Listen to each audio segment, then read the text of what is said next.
Bismillahirrahmanirrahim. Assalamualaikum warahmatullahi wabarakatuh. Alhamdulillahillazi an'amana bi ni'matil iman wal islam. Nusalli wa nusallim ala sayyidina Muhammadin wa ala alihi wa sahbihi ajma'in. Puji dan syukur kembali kita ucapkan kehadirat Allah Subhanahu wa taala, serta salawat dan salam kepada Nabi Muhammad sallallahu alaihi wasallam beserta keluarga dan sahabat-sahabatnya. Kaum muslimin dan muslimat yang dirahmati Allah, berbicara mengenai keteladanan Rasulullah sallallahu alaihi wasallam memang tidak pernah habisnya. Apalagi berbicara atau menceritakan kisah-kisah Rasulullah dengan suasana rumah tangganya bersama istri-istrinya dan anak-anaknya. Maka pada kesempatan yang terbatas ini kita akan melihat bagaimana cara Rasulullah Sallallahu Alaihi Wasallam menjaga kekuatan cintanya di rumah tangganya. Kaum muslimin yang dirahmati Allah, kita ketahui bahwa Rasulullah Sallallahu Alaihi Wasallam itu adalah seseorang yang sangat sibuk sekali, sangat sibuk dengan tugas-tugas risalah dakwahnya. Apalagi beliau adalah pemimpin negara, pemimpin yang tidak hanya di dunia maupun di akhirat. Dan juga betapa sibuknya dia, akan tetapi satu yang menjadi catatan kita, bahwa Rasulullah SAW tetap memperhatikan keluarganya. Banyak cerita-cerita atau kisah-kisah beliau bersama istrinya. Maka kita lihat bagaimana Rasulullah sering tidur di pangkuan Aisyah radhiyallahu anha. Dengan sesibuk apapun pekerjaannya, masih tetap ada waktu bersama istri-istrinya. Bahkan Rasulullah memanggilnya dengan julukan yang sangat menyenangkan, Ya Humairah. Intinya apa?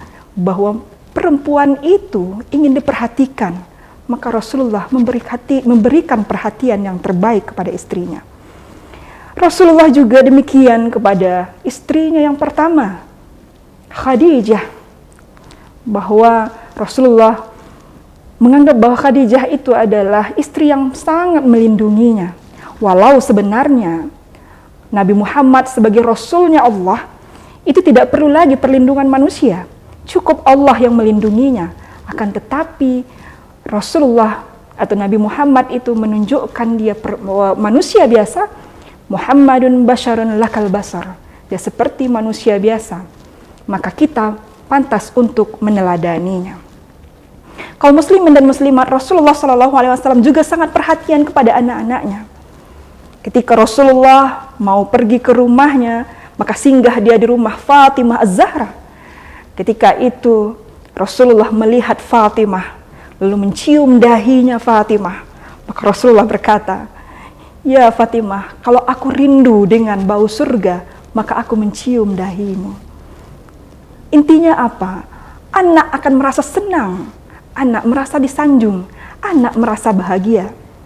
Bahkan Rasulullah SAW ketika Fatimah kecil, maka dia sering memangku Fatimah di depan semua sahabatnya. Sampai-sampai sahabatnya terheran, Ya Rasulullah, kami juga memiliki anak perempuan, akan tetapi tidak pernah kami memangkunya seperti engkau memangku Fatimah Az-Zahra. Maka karena apa? Karena ketika itu orang malu memiliki anak perempuan. Tetapi dengan demikian Rasulullah memperlihatkan kepada sahabat-sahabatnya, maka dengan demikian Rasulullah juga mengangkat derajat para perempuan. Kaum muslimin dan muslimat yang dirahmati Allah, Rasulullah juga sangat perhatian kepada cucu-cucunya. Ketika Rasulullah SAW berada di rumahnya ataupun di rumah Fatimah Az-Zahra, maka cucunya Hasan Husain itu sering main kuda-kudaan bersama Rasulullah Sallallahu Alaihi Wasallam. Betapa indahnya kemesraan Rasulullah bersama istri, bersama anak, bersama cucu-cucunya. Bahkan ketika Rasulullah khutbah, Hasan Husain datang, maka dia turun dan memangku cucu-cucunya Hasan Husain. Maka inilah adab yang ditunjukkan oleh Rasulullah Sallallahu Alaihi Wasallam di tengah-tengah keluarganya. Kaum muslimin dan muslimat yang dirahmati Allah, begitu kuatnya rasa cinta Rasulullah terhadap istri, anak, maupun cucu-cucunya beserta keluarganya.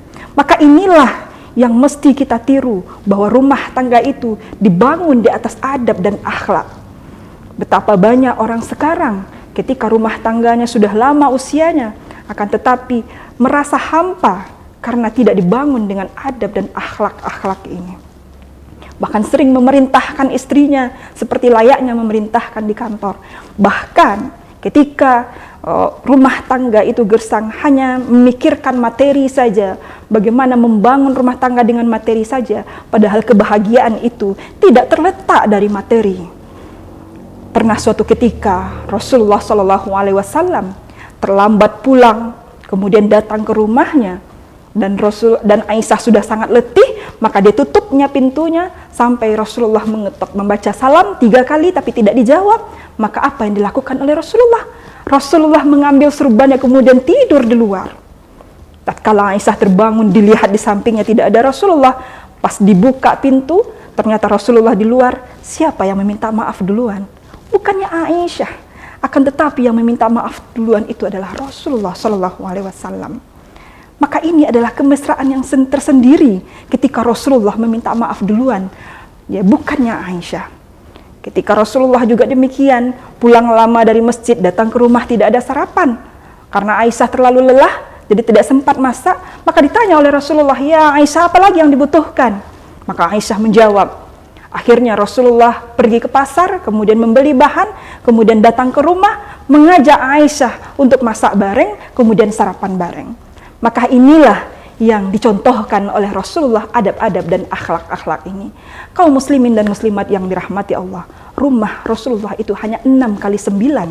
Tetapi Rasulullah dari rumah yang kecil ini akan menjadi contoh untuk rumah tangga sedunia.